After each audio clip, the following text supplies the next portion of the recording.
Em 1947, no deserto da Judéia, em uma remota caverna junto ao Mar Morto, um pastor nômade descobre um enigmático pergaminho que descreve uma profecia secreta. Os textos usam frases misteriosas que se referem ao exército de Belial e ao rei de Quintim. Serão essas frases o prenúncio de que duas forças, uma da luz, outra das trevas, vão se confrontar em um cataclismo final, possivelmente no fim de tudo? Dentre os muitos manuscritos do Mar Morto há o chamado Manuscrito da Guerra, com suas profecias de morte. Mas para quem é essa mensagem? Escrito há milênios, o manuscrito foi deixado em meio a uma guerra que arrasaria o judaísmo e deixaria o templo reconstruído de Salomão em ruínas. O Manuscrito da Guerra é o único relato existente de um grupo de judeus místicos que declara conhecer os eventos da última das guerras. O propósito do manuscrito é dar a conhecer um evento profético, algo por vir. Não surpreende que certos grupos atuais leiam o manuscrito e digam que talvez ele ensine algo. Se pudermos alinhar os diferentes estágios da batalha com eventos contemporâneos, talvez tenhamos a chave para decifrar esses mistérios divinos. Vamos examinar se nós, que vivemos hoje, somos os destinatários do Manuscrito da Guerra, um documento de 2000 anos que explica em detalhes aterradores o fim do mundo. A profecia contida no Manuscrito da Guerra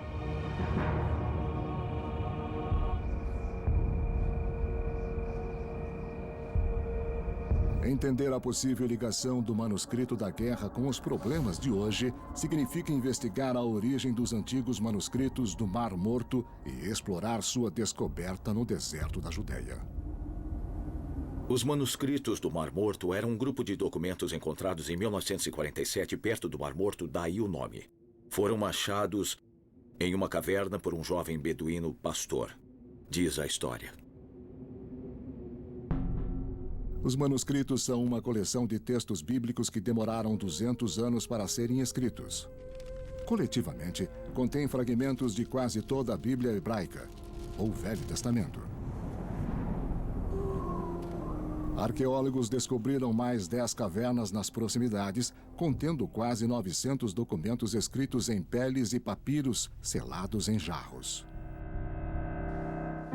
Os manuscritos são importantes porque são muito próximos das fontes originais de boa parte da Bíblia hebraica. Quando olhamos para as origens do cristianismo, tratamos com textos que foram manipulados, traduzidos, que não nos dão uma história fiel, mas uma interpretação da história. Os manuscritos do Mar Morto saíram diretamente de um grupo de pessoas que os escreveram. Isso nos dá uma ligação direta com as crenças deles e, de certo modo, com a história deles. Provavelmente foram escritos entre 170 a.C. e 68 d.C., e acredita-se que os manuscritos sejam o que restou de uma pequena seita judaica que vivia em Qumran, um planalto no deserto da Judéia, ao longo do Mar Morto, 19 quilômetros a leste de Jerusalém. A seita é conhecida como a dos Essênios. Isso significa que viveram no tempo em que o judaísmo rabínico e a comunidade que cercava Jesus, que acabou sendo sua igreja, estavam em formação. Só por isso já são um achado extraordinário. O que se tem são textos manuscritos autênticos de uma comunidade que viveu naquele tempo. Peritos acham que os essênios escreveram os manuscritos, mas quem são eles? Era um grupo de extremistas judeus que sentiu que tinha de se afastar da sociedade para se manter religiosamente puro. Fizeram isso porque estavam descontentes com sua sociedade que achavam doentia, e da qual não queriam mais participar por achar que esta sociedade estava afastada de Deus. Segundo estudiosos, os essênios acreditavam que os judeus tinham irritado a Deus por não viverem segundo as Escrituras e por serem seculares demais. Por isso, Deus permitiu que tanto os invasores conquistassem as terras dos judeus, como os romanos. Os essênios eram comandados por um líder carismático que chamavam de Mestre da Integridade. dão a ele o mérito de reunir e orientar o grupo. Era um líder muito carismático, a quem Deus deu a habilidade de interpretar corretamente as Escrituras, e os fiéis do movimento acreditavam na interpretação dele. Alguns historiadores acreditam que o mestre da integridade era membro dos saduceus, uma classe sacerdotal judaica expulsa pelos romanos. Os essênios acreditavam que os saduceus eram os sacerdotes do sagrado templo judaico de Jerusalém. Apesar de dizerem que os essênios viviam uma vida pacata, muitos os consideravam um culto apocalíptico. As pessoas acham que os essênios, como grupo, eram amantes da paz, reservados, apolíticos, meditativos. Não foi esse grupo que escreveu os manuscritos do Mar Morto. Eles são definidos pelo que os manuscritos dizem. Não são amantes da paz, nem são meditativos. Os manuscritos são apocalípticos, militantes e agressivos. Intérpretes dos manuscritos sugerem que a crença no apocalipse iminente tenha inspirado os essênios a criar o manuscrito da guerra, que acreditam que seja um antigo tratado da arte da guerra. Mas ele pode ser interpretado como uma profecia do futuro Armagedon? A evidência pode estar no texto do manuscrito da guerra, que expõe a estrutura para um violento confronto entre forças opostas. As primeiras linhas do texto dizem: o primeiro ataque dos Filhos da Luz será assumido contra as forças dos Filhos das Trevas. Estudiosos do manuscrito da guerra acreditam que os essênios falavam de si mesmos quando citavam os Filhos da Luz. Chamavam a si mesmos de Comunidade da Nova Aliança. Os Filhos da Luz, portanto, incluem os que sabem a verdade sobre a interpretação das Escrituras e sua aplicação. Mas há quem veja paralelos entre os essênios e certos praticantes da fé judaica atual. Os judeus sempre viram a si mesmos como as pessoas que têm a missão de representar a luz, em termos de luz espiritual e valores. Mas o manuscrito também enfatiza um grupo misterioso chamado de Filhos das Trevas, que dará combate aos Filhos da Luz. Serão essas as forças do mal, que deram as costas para Deus? Referindo-se aos Filhos das Trevas, o texto diz: quem os apoia são os que violaram a aliança. Os Filhos das Trevas, descritos no manuscrito da guerra, também incluem os violadores da aliança. E essa terminologia nos revela um aspecto interessante dessa visão apocalíptica de mundo. Há inimigos de fora, mas muito cuidado também com os inimigos internos.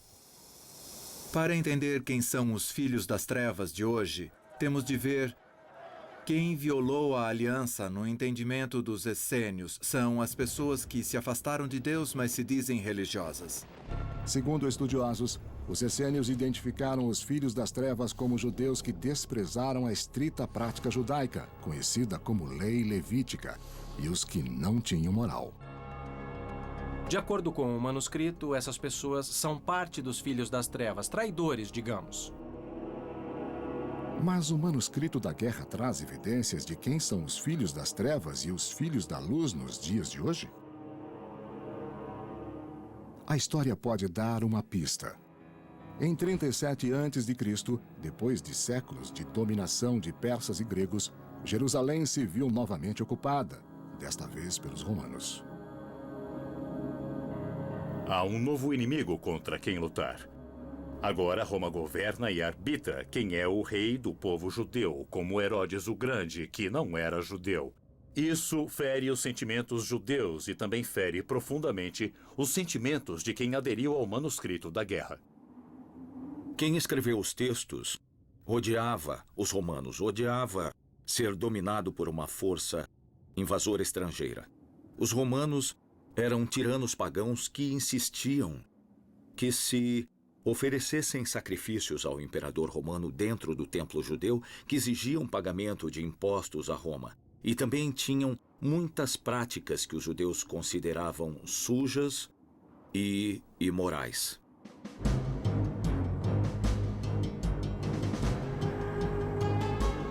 No ano 66 de nossa era, grupos judeus se revoltaram contra os romanos. mas acabaram sendo exterminados e em 70 depois de Cristo, seu espaço sagrado, o segundo templo de Salomão, foi destruído. Historiadores acreditam que, além da destruição de Jerusalém, os romanos também avançaram até o Mar Morto. Plínio foi o general que conquistou a região que tinha de ser conquistada. E havia vários grupos extremistas com intenções militaristas. Entre eles, o grupo do Mar Morto, que escreveu os manuscritos. Antes de encontrar seu destino, os essênios deixaram uma profecia sobre o aniquilamento da humanidade. Alguns veem similaridades entre a violência desferida contra os essênios e modernas calamidades de nosso tempo. Pistas apontam para este esquecido ponto do Oriente Médio. Será este o palco do Apocalipse?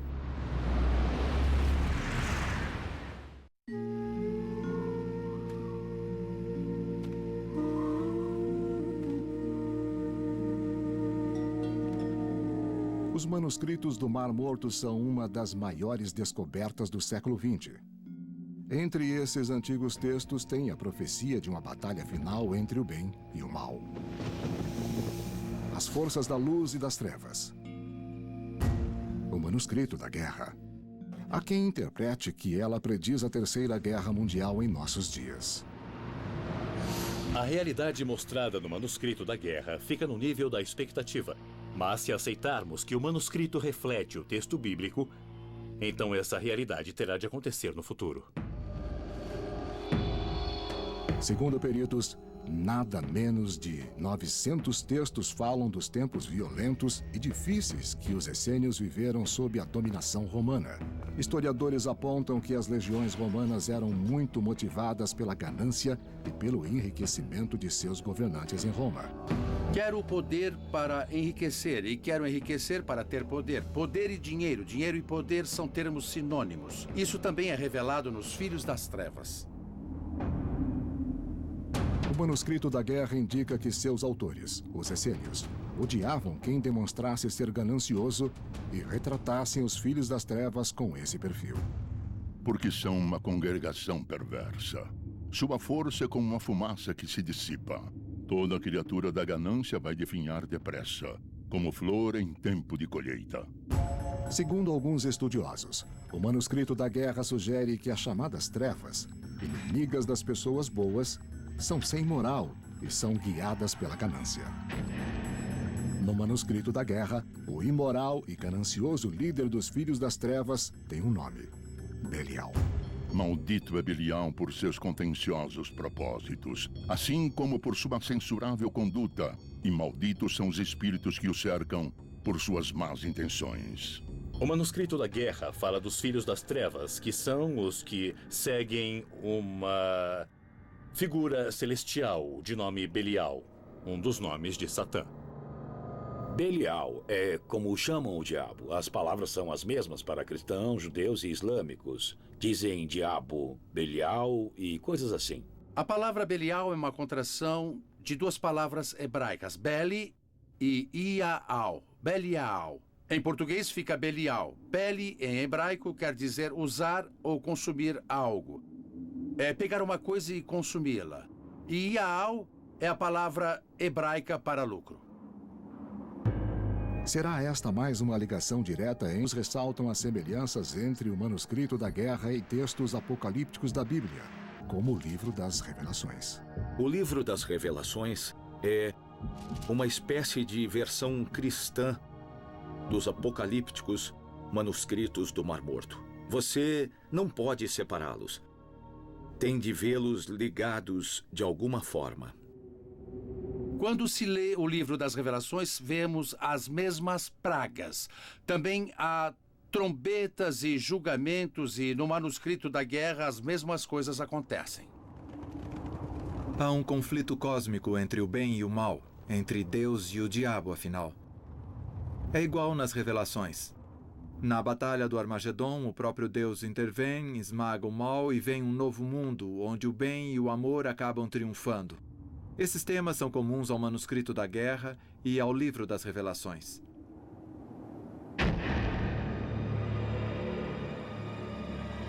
Estudiosos também veem uma convergência entre o manuscrito da guerra e profecias do dia do juízo final da Bíblia judaica mais aceita, o Velho Testamento. Há trechos do livro de Daniel e do livro de Zacarias que mencionam batalhas, em especial Daniel, que diz que no fim dos tempos, Miguel, o arcanjo, defenderá Israel e ficará contra quem combater Israel. Esse tipo de modelo está no manuscrito da guerra, mostrando que os anjos travarão sua guerra do lado dos filhos da luz.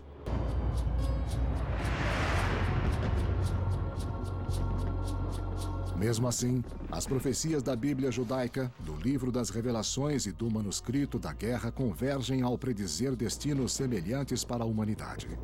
Será mera coincidência ou algo mais? Talvez...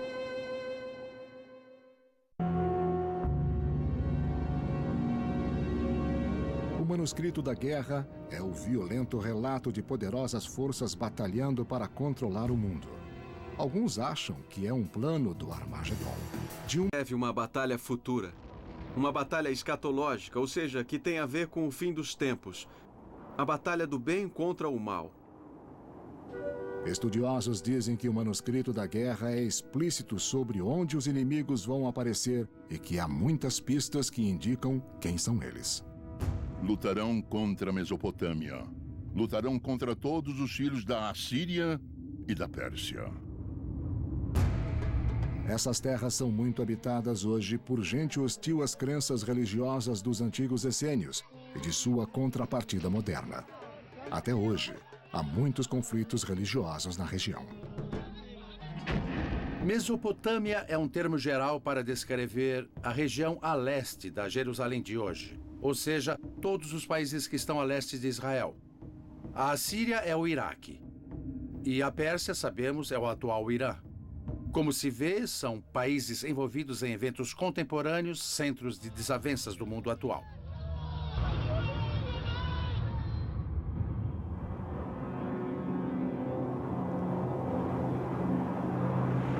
Essas áreas representam os inimigos passados, presentes e futuros dos filhos da luz? Qual a correlação entre as antigas nações com as de hoje? Parte do problema é que não sabemos exatamente quem é quem. E as realidades geopolíticas do mundo de hoje são muito diferentes do que eram em tempos bíblicos. Terá a profecia do manuscrito da guerra predito que o Apocalipse vai emanar dessa exata região? Uma região em que cristãos, judeus e muçulmanos se enfrentam há mais de 2000 anos? O Oriente Médio é o centro da civilização humana e sempre esteve no centro de grandes conflitos entre grandes civilizações. São 3 religiões, cada uma achando que tem a palavra final sobre a mensagem de Deus para a humanidade. Isso não se concilia por mais que se tente. E 2 dessas religiões vivem uma em cima da outra no Oriente Médio. Alguns acreditam que esse conflito de civilizações se estendeu para o Ocidente em 11 de setembro de 2001, quando as torres gêmeas do World Trade Center, da cidade de Nova York, foram atingidas por uma missão terrorista suicida que usou aviões sequestrados como mísseis. Já tinha havido vários ataques nos últimos 50 ou 60 anos. Houve muitos distúrbios com militantes islâmicos na Europa e no Oriente Médio. Mas a América sempre ficou livre desse tipo de ataque. Mas de repente aconteceu, em 11 de setembro, e tivemos de tomar consciência do problema. Ninguém tinha passado por nada parecido até então. Nem Israel, que lutou contra o terrorismo desde sua fundação, tinha sofrido um ataque que levou quase 3.000 vidas, causou grande destruição e gerou um distúrbio econômico de longo prazo. Depois dos ataques de 11 de setembro, o conflito entre Estados Unidos e Oriente Médio cresceu dramaticamente. Os eventos de 11 de setembro levaram guerra ao Afeganistão e ao Iraque, guerras que estão se espalhando por regiões adjacentes. Vários conflitos. A história toda, batalhas entre os que tentam controlar, assumir o poder, avançar, conquistar, e os que tentam defender sua liberdade. E vemos conflitos similares nos dias atuais. Outros sugerem que o conflito religioso, particularmente na Terra Santa, é um sinal desencorajador, mas típico da condição humana.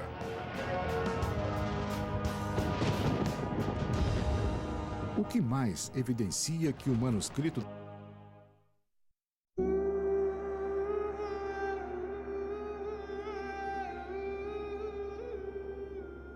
Os manuscritos do Mar Morto são os únicos textos que restam de um antigo e apocalíptico culto judaico, o dos essênios. Em especial, o Manuscrito da Guerra, é considerado pelos peritos como sendo um manual para o Armagedon. Há quem diga que a mensagem desse manuscrito seja convergente com eventos dos dias de hoje. O Manuscrito da Guerra é parte de um cenário maior de fim dos tempos. É parte da visão judaica de como o mundo vai evoluir, e o mundo cristão herdou isso. Mas há um problema: a cronologia. Alguns dizem que os essênios acreditavam que viveriam o Apocalipse.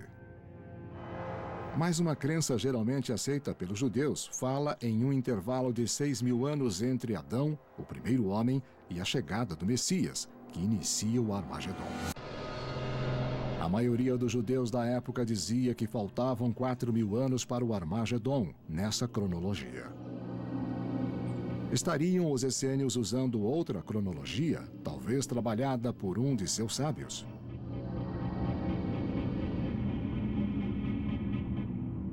Isso remete ao mestre da integridade, que conhece os mistérios dos ditos dos profetas. Em outras palavras, o mestre da integridade é capaz de ler e entender as Escrituras e entender exatamente como as antigas profecias estão se cumprindo no tempo e no espaço. Segundo o manuscrito, os essênios acreditavam que a guerra final incluía a volta de todas as tribos de Israel à Terra Santa. Os filhos de Levi, os filhos de Judá e os filhos de Benjamim lutarão contra todos os exércitos, quando a diáspora dos filhos da luz retornar da imensidão do mundo e se instalar nas plagas de Jerusalém. Nesse aspecto, o Manuscrito da Guerra e os mais aceitos textos bíblicos estão em sintonia. A Bíblia ensina claramente que no fim dos tempos haverá uma reunião das tribos de Israel e que o inimigo se reunirá para combatê-las. Mas no primeiro século antes de Cristo, na Judéia, só havia basicamente as 3 tribos citadas como sendo de filhos da luz: Levi, Judá e Benjamim. Se o Manuscrito da Guerra for exato, sua predição referente à volta do povo judeu a Israel se alinha. Mas e os antigos essênios? Há quem argumente que a antiga seita viu sua própria queda como sendo a primeira batalha entre a luz e as trevas. Os escritores dos manuscritos claramente entenderam que essas coisas podiam acontecer no tempo de vida deles porque eram perseguidos pelos romanos. Céticos da profecia do Manuscrito da Guerra sugerem que os essênios simplesmente predisseram a própria queda, não a de gerações futuras. Grupos apocalípticos em Israel fomentaram rixas durante o primeiro século depois de Cristo. E isso culminou na desastrosa guerra contra os romanos, que começou no ano 66. Os grupos apocalípticos, os essênios, se quiserem, foram totalmente derrotados. Os que não foram mortos fugiram para o Egito, onde foram capturados e torturados até a morte. Outros foram capturados pelos romanos e morreram nas arenas da costa da Palestina ou até em Roma. Foram arrasados completamente. Se aceitar...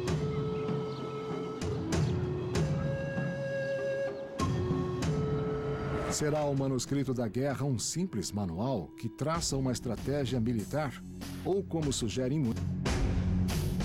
Segundo quem crê no Manuscrito da Guerra, a apocalíptica profecia escrita por membros de um antigo culto judaico há 2000 anos pode estar. É engraçado, mas podemos dizer que a motivação de quem escreveu o Manuscrito da Guerra é a mesma de muita gente de hoje que espera a Batalha do Armagedon no Oriente Médio a qualquer momento.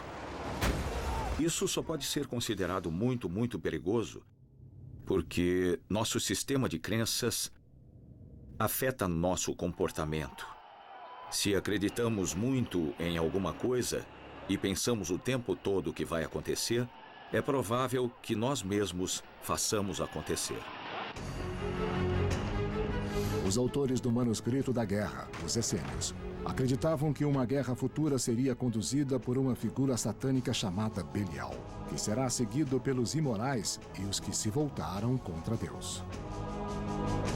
Algumas interpretações do manuscrito da guerra sugerem que os filhos da luz e os filhos das trevas vêm se enfrentando desde o tempo de Jesus. Mas alguns peritos duvidam que a relevância do manuscrito para o mundo atual possa ser determinada. O texto em si é muito aberto.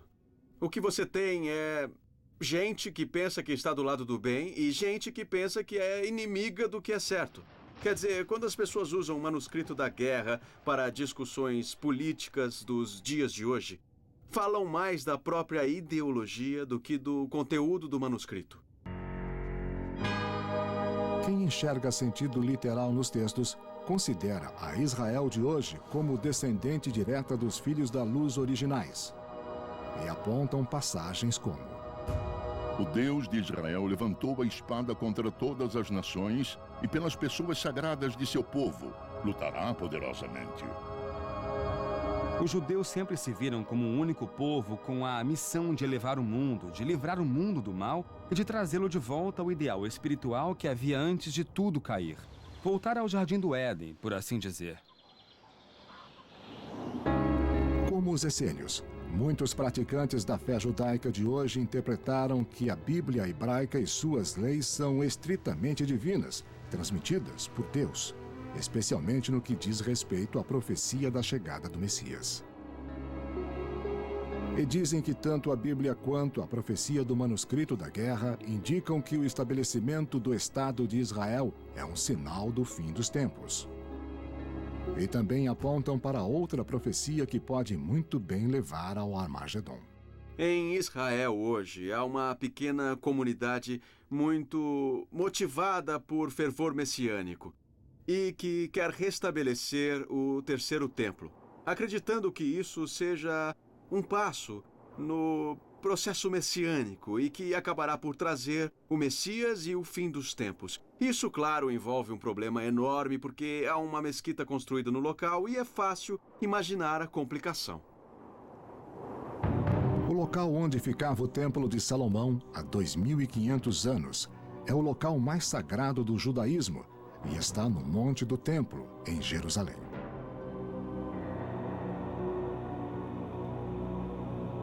O Monte do Templo é muito importante para os judeus porque diz a tradição que ali Abraão foi sacrificar o filho. Foi ali que Davi construiu o primeiro templo, onde guardou a Arca da Aliança com os mandamentos.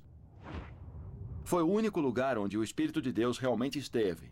Então não pode haver local mais sagrado para o povo judeu. A fé islâmica também considera o Monte do Templo um local sagrado. Os muçulmanos se referem a ele como nobre santuário. E o Monte do Templo é o terceiro lugar mais sagrado do Islã.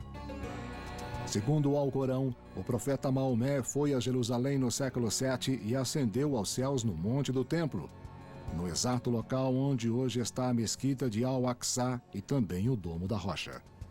Terminado no ano 691, o local está impregnado de crenças e antigos ressentimentos. Israel tem a posse física do Monte do Templo. Mas a coisa é mais complicada legalmente. Israel cedeu a posse legal a autoridades religiosas muçulmanas. Mas, ao menos, há a possibilidade técnica e logística de Israel dizer que quer construir um templo ali. Isso exacerbou o nível de engajamento e o nível de envolvimento desses grupos que pressionam para que algo aconteça. Mas há mais. Alguns fundamentalistas cristãos acreditam que a reconstrução do Templo de Salomão vai apressar a volta de Jesus, de modo que eles também querem a reconstrução. Há alguns membros de comunidades evangélicas nos Estados Unidos que apoiam a iniciativa porque acham que o grupo messiânico judaico está correto, exceto sobre a identidade do Messias. Agora, como isso vai acontecer, fica por conta de cada um.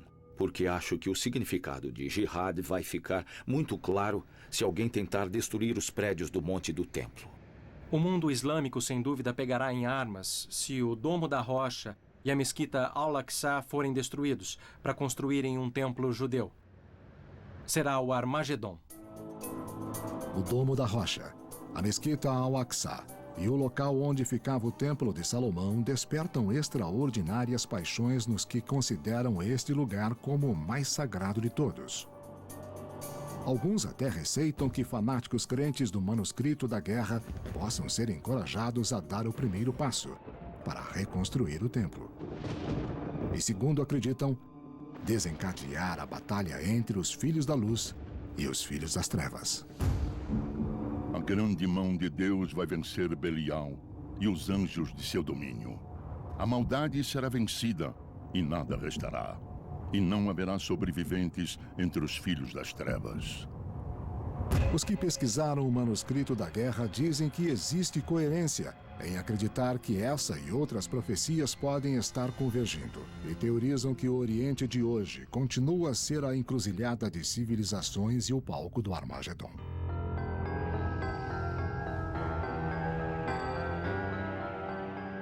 Segundo o manuscrito da guerra, o céu se abre.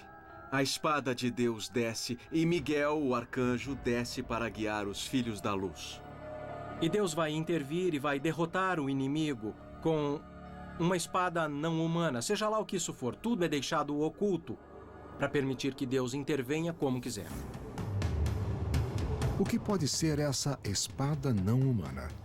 Alguma arma poderosa que só Deus possui? Algum meio inexplicável de intervenção divina? Ninguém sabe ao certo.